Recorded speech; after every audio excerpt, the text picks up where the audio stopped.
لک الحمد یا اللہ الصلاۃ والسلام علیک یا رسول اللہ اما بعد۔ سلسلہ ہے تذکرہ اسلاف کا۔ اس مبارک سلسلے میں ہم اپنے اسلاف کا، اپنے بزرگوں کا ذکر خیر، ان کے یوم ولادت اور عرس کی تاریخوں پر کرنے کی سعادتیں حاصل کرتے ہیں۔ آج جس عظیم الشان شخصیت کا ہم ذکر خیر کرنے جا رہے ہیں وہ ہیں اسلام کے تیسرے خلیفہ حضرت سیدنا امیر المومنین عثمان غنی رضی اللہ تعالیٰ عنہ۔ آج آپ کا ذکر خیر ہم اس مناسبت سے کرنے جا رہے ہیں کہ 18 ذو الحج 35 ہجری کو آپ نے شہادت کا جام نوش فرمایا تھا۔ آپ کے یوم شہادت کے موقع پر آپ کی بارگاہ میں خراج عقیدت پیش کرتے ہوئے آپ کی سیرت کی چند جھلکیاں آپ کو پیش کرنے کی سعادتیں حاصل کر رہے ہیں۔ آپ سے عرض ہے کہ اول تا آخر توجہ کے ساتھ مکمل بیان سننے کی سعادتیں حاصل کیجیے۔ تقریباً 1,24,000 انبیاء کرام علیہم السلام اس دنیا میں مبعوث فرمائے گئے، یا کچھ کم و بیش 2,24,000 انبیاء کرام علی نبینا علیہ الصلاۃ والسلام نے اپنے قدوم میمنت لزوم سے اس دنیا کو سرفراز فرمایا۔ وہ لوگ صاحب اولاد بھی ہوئے، لڑکے والے ہوئے اور لڑکی والے بھی ہوئے۔ تو جن لوگوں کے ساتھ انبیاء کرام علیہم السلام نے اپنی صاحبزادیوں کو منسوب فرمایا وہ یقیناً عزت اور عظمت والے ہوئے ہیں، اس لیے کہ اللہ تعالیٰ کے نبی کا داماد ہونا ایک بہت بڑا مرتبہ ہے جو خوش نصیب انسانوں کو ہی نصیب ہوا ہے۔ مگر اس سلسلے میں جو خصوصیت اور جو انفرادیت حضرت عثمان غنی رضی اللہ تعالیٰ عنہ کو حاصل ہے وہ کسی کو نہیں، کہ حضرت آدم علیہ السلام سے لے کر حضور خاتم الانبیاء صلی اللہ تعالیٰ علیہ وسلم تک کسی کے نکاح میں نبی کی 2 بیٹیاں نہیں آئی ہیں، لیکن حضرت عثمان غنی رضی اللہ تعالیٰ عنہ کے نکاح میں صرف نبی نہیں بلکہ نبی الانبیاء سید الانبیاء صلی اللہ تعالیٰ علیہ وسلم کی 2 صاحبزادیاں یکے بعد دیگرے نکاح میں آئیں۔ سبحان اللہ۔ انبیاء کرام کی بیٹیاں ہوئیں، انبیاء کرام نے اپنی بیٹیوں کی شادیاں خوش نصیب مسلمانوں سے کی، لیکن آدم تا عیسیٰ کسی بھی نبی کی 2 بیٹی کسی ایک شخص کے نکاح میں نہیں آئیں۔ ہمارے آقا کریم علیہ السلام کی 2 بیٹیاں حضرت عثمان غنی رضی اللہ تعالی عنہ کے نکاح میں آئیں۔ واحد ایک ایسا شخص جو نبی کی 2 بیٹی سے الحمدللہ نکاح کرنے کی سعادت حاصل پائے۔ سبحان اللہ۔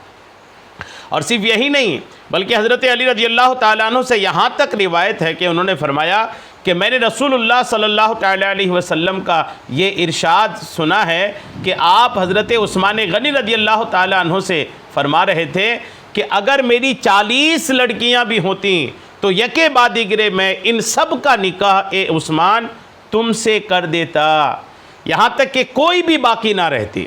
یعنی اگر 40 لڑکیاں بھی ہوتی نا تو یکے بعد دیگرے، کیونکہ اکٹھے 2 بہن نکاح میں جمع نہیں ہو سکتی، یکے بعد دیگرے 40 بھی ہوتی نا تو سب تمہارے نکاح میں کر دیتا، ایک بھی باقی نہ رہتی۔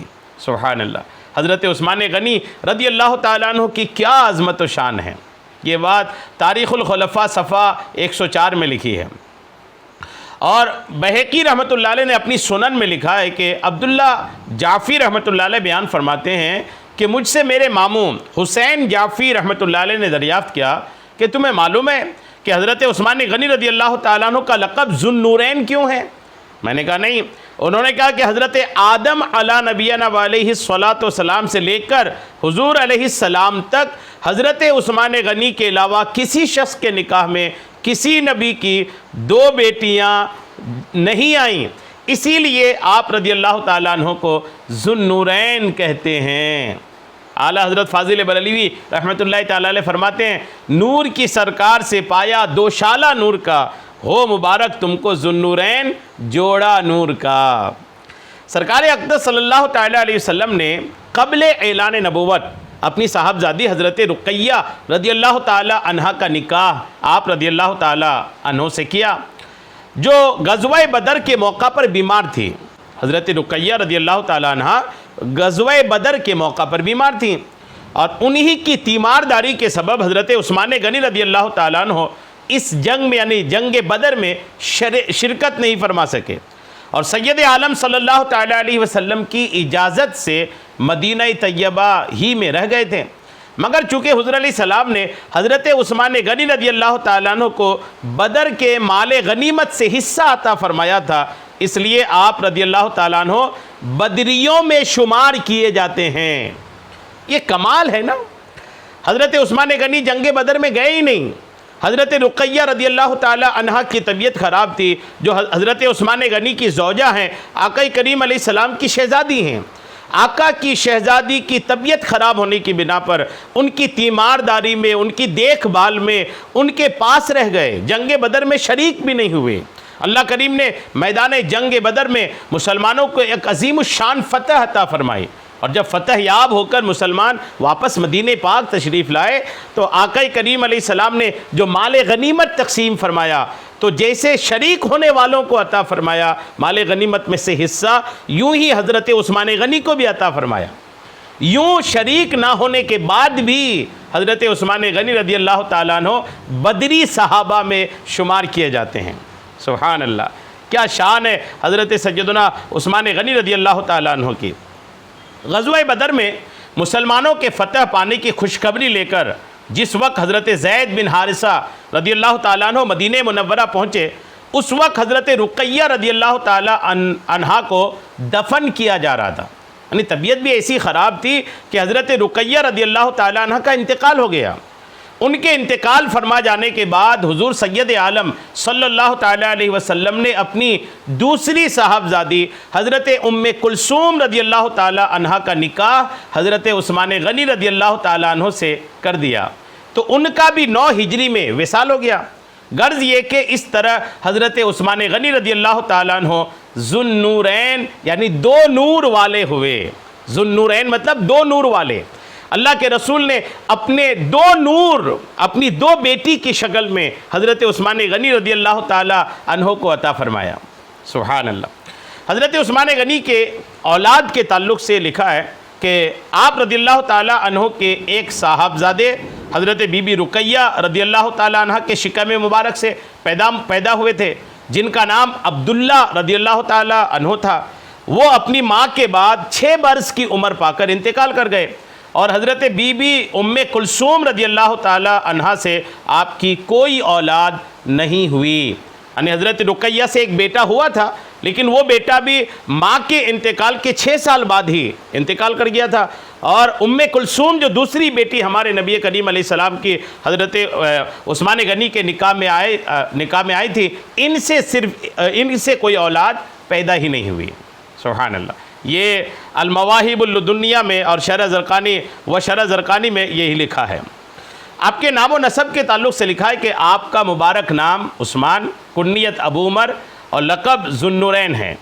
آپ رضی اللہ تعالیٰ عنہ کا سلسلہ نسب اس طرح ہے: عثمان بن عفان بن ابو العاص بن امیہ بن عبد شمس بن عبد مناف، یعنی 5ویں پشت میں آپ رضی اللہ تعالیٰ عنہ کا سلسلہ نسب رسول اللہ کے شجرہ نسب سے مل جاتا ہے۔ آپ رضی اللہ تعالیٰ عنہ کی نانی ام حکیم جو حضرت عبد المطلب کی بیٹی تھی، وہ حضور علیہ السلام کے والد گرامی حضرت عبداللہ رضی اللہ تعالیٰ عنہ کے ساتھ ایک ہی پیٹ سے پیدا ہوئی تھی۔ اس رشتہ سے حضرت عثمان غنی رضی اللہ تعالیٰ عنہ کی والدہ حضور سید عالم صلی اللہ تعالیٰ علیہ وسلم کی پھپھی کی بیٹی تھی۔ آپ رضی اللہ تعالیٰ عنہ کی پیدائش عام الفیل کے 6 سال بعد ہوئی۔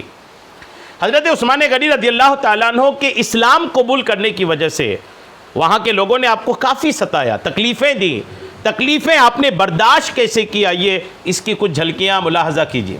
حضرت عثمان غنی رضی اللہ تعالیٰ عنہ ان حضرات میں سے ہیں جن کو حضرت ابوبکر صدیق رضی اللہ تعالیٰ عنہ نے اسلام کی دعوت دی تھی۔ آپ رضی اللہ تعالیٰ عنہ قدیم الاسلام ہیں، یعنی ابتدائے اسلام ہی میں آپ ایمان لے آئے تھے۔ ابن اسحاق رحمۃ اللہ علیہ کہتے ہیں کہ آپ رضی اللہ تعالیٰ عنہ نے حضرت ابوبکر صدیق، حضرت علی اور حضرت زید بن حارثہ رضی اللہ تعالیٰ عنہم کے بعد اسلام قبول کیا۔ ابن سعد رحمۃ اللہ تعالیٰ علیہ محمد بن ابراہیم سے روایت کرتے ہیں کہ حضرت عثمان غنی رضی اللہ تعالیٰ عنہ جب حلقہ بگوش اسلام ہوئے، مسلمان ہو گئے، تو ان کا پورا خاندان بھڑک اٹھا، یہاں تک کہ حضرت عثمان غنی رضی اللہ تعالیٰ عنہ کا چچا حکم بن ابی العاص اس قدر ناراض اور برہم ہوا کہ آپ کو پکڑ کر ایک رسی سے باندھ دیا، اور کہا کہ تم نے اپنے باپ دادا کا دین چھوڑ کر ایک دوسرا نیا مذہب اختیار کر لیا ہے، جب تک کہ تم اس نئے مذہب کو نہیں چھوڑو گے ہم تمہیں نہیں چھوڑیں گے، اسی طرح باندھ کر رکھیں گے۔ یہ سن کر حضرت عثمان غنی رضی اللہ تعالیٰ عنہ نے جواب کیا دیا، سنیے۔ آپ فرماتے ہیں واللہ لا ادعوہ ابدا ولا افارقہ، یعنی اے میرے چاچا سنو، خدائے ذوالجلال کی قسم، مذہب اسلام کو میں کبھی نہیں چھوڑ سکتا اور نہ کبھی اس دولت سے دستبردار ہو سکتا ہوں۔ میرے جسم کے ٹکڑے ٹکڑے کو کر ڈالو، یہ ہو سکتا ہے، مگر دل سے دین اسلام نکل جائے یہ ہرگز نہیں ہو سکتا۔ حکم بن ابی العاص نے جب اس طرح آپ رضی اللہ تعالی عنہ کا استقلال، ثابت قدمی، مضبوطی دیکھا تو مجبور ہو کر آپ کو رہا کر دیا۔ سبحان اللہ۔ حضرت عثمان غنی رضی اللہ تعالیٰ عنہ کا حلیہ اور سراپا ابن عساکر رحمۃ اللہ علیہ چند طریقوں سے اس طرح بیان کرتے ہیں کہ آپ رضی اللہ تعالیٰ عنہ درمیانہ قد کے خوبصورت شخص تھے، رنگ میں سفیدی کے ساتھ سرخی بھی شامل تھی، چہرے پر چیچک کے داغ تھے، جسم کی ہڈیاں چوڑی تھیں، کندھے کافی پھیلے ہوئے تھے، پنڈلیاں بھری ہوئی تھیں، ہاتھ لمبے تھے جن پر کافی بال تھے، داڑھی بہت گھنی تھی، سر کے بال گھنگریالے تھے، دانت بہت خوبصورت تھے اور سونے کے تار سے بندھے ہوئے تھے، کن پٹیوں کے بال کانوں کے نیچے تک تھے اور پیلے رنگ کا خضاب کیا کرتے تھے۔ تاریخ مدینہ دمشق میں یہ باتیں لکھی ہیں۔ اور ابن عساکر رحمۃ اللہ علیہ عبداللہ بن حزم مازنی رضی اللہ تعالیٰ عنہ سے روایت کرتے ہیں کہ انہوں نے فرمایا کہ میں نے حضرت عثمان غنی رضی اللہ تعالیٰ عنہ کو دیکھا کہ یہ کہتے ہیں کہ فما رأیت قط ذکرا ولا انثى احسن وجها منها، کہتے ہیں کہ تو میں نے عورتوں اور مردوں میں سے کسی کو ان سے زیادہ حسین اور خوبصورت نہیں پایا۔ اللہ کریم نے حسن بھی بہت زیادہ حضرت عثمان غنی رضی اللہ تعالیٰ عنہ کو عطا فرمایا تھا۔ اور ابن عساکر رحمۃ اللہ علیہ حضرت اسامہ ابن زید رضی اللہ تعالیٰ عنہما سے روایت کرتے ہیں، وہ فرماتے ہیں کہ ایک بار رسول کریم علیہ السلام نے مجھے گوشت کا ایک بڑا پیالہ دے کر حضرت عثمان غنی کے پاس بھیجا۔ جب میں آپ رضی اللہ تعالیٰ عنہ کے گھر میں داخل ہوا تو حضرت بی بی رقیہ رضی اللہ تعالیٰ عنہا بھی بیٹھی ہوئی تھیں۔ میں کبھی حضرت بی بی رقیہ کے چہرے کی طرف دیکھتا تھا اور کبھی حضرت عثمان غنی کی صورت دیکھتا تھا۔ جب میں آپ رضی اللہ تعالیٰ عنہ کے گھر سے واپس ہو کر رسول اکرم علیہ السلام کی خدمت مبارکہ میں حاضر ہوا تو رسول مقبول صلی اللہ تعالیٰ علیہ وسلم نے مجھ سے دریافت فرمایا کہ اسامہ، عثمان کے گھر کے اندر تم گئے تھے؟ میں نے عرض کیا یا رسول اللہ جی ہاں، میں گھر کے اندر گیا تھا۔ حضور اکرم علیہ السلام نے ارشاد فرمایا کیا تم نے ان میاں بیوی سے حسین اور خوبصورت کسی میاں بیوی کو دیکھا ہے؟ کہتے ہیں میں نے عرض کیا یا رسول اللہ کبھی نہیں دیکھا۔ سبحان اللہ۔ تاریخ الخلفاء میں یہ بات لکھی ہے۔ یہ واقعہ غالباً آیت حجاب کے نازل ہونے سے پہلے کا ہے، یعنی کسی کے ذہن میں یہ بات آئے کہ رسول اللہ کی بیٹی کا چہرہ یہ بار بار کیسے دیکھ رہے تھے، تو یاد رکھیں کہ یہ واقعہ غالباً حجاب والے احکام والی آیت جو نازل ہوئی تھی اس سے پہلے کا ہے۔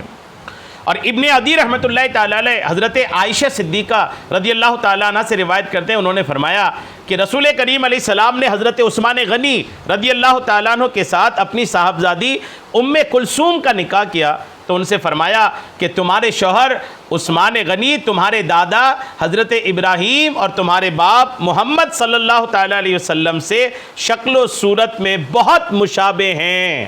سبحان اللہ۔ یعنی انبیاء کرام کی شکلوں سے ان کی شکل مشابہت رکھتی تھی۔ غور کیجئے کس شان کی شخصیت ہیں حضرت عثمان غنی رضی اللہ تعالیٰ عنہ، بڑی عظیم الشان شخصیت ہے۔ اللہ کریم نے بڑی عظمت و شان عطا فرمایا تھا۔ 2 بیٹیاں نکاح میں آئیں، اسلام کے تیسرے خلیفہ ہیں۔ اب جب یہ شہید ہوئے تو قرآن پاک پڑھتے پڑھتے شہید ہوئے، کئی دن کے روزہ کی حالت میں شہید ہوئے۔ آقا کریم علیہ السلام سے بڑی محبت کرتے تھے۔ اسلام کو جب بھی دولت کی، مال کی حاجت پیش آئی، آپ جی کھول کر کے اور سب سے زیادہ مال خرچ کرنے والوں میں کئی بار اپنا نام درج فرماتے تھے۔ جی ہاں، سینکڑوں کی تعداد میں گھوڑے، اونٹ، زیرہ اور جنگی لباس، درہم و دینار الحمدللہ ہمہ وقت الحمدللہ اسلام کے لیے پیش کرنے کے لیے تیار رہتے تھے۔ حضرت عثمان غنی جہاں پر بہت زیادہ حسین و جمیل تھے، خوبصورت تھے، دین کے لیے خرچ کرنے والے تھے، وہیں پر ایک زبردست عبادت گزار، حیا والے، شرم والے بھی الحمدللہ حضرت عثمان غنی رضی اللہ تعالیٰ عنہ کی شخصیت ہیں۔ مختلف زاویے سے آپ پر تذکرہ کیا جا سکتا ہے۔ 18 ذوالحج آپ کے شہادت کی تاریخ ہے۔ فاتحہ کا اہتمام کیجئے، ایصال ثواب کا اہتمام کیجئے۔ اللہ کریم کی بارگاہ میں دعا ہے مولا اسلام کے تیسرے عظیم الشان خلیفہ حضرت عثمان غنی کے مزار پاک پر خوب رحمتیں نازل فرما، ہمیں آپ کی برکتیں نصیب فرما، آمین بجاہ النبی الامین صلی اللہ تعالی علیہ وسلم۔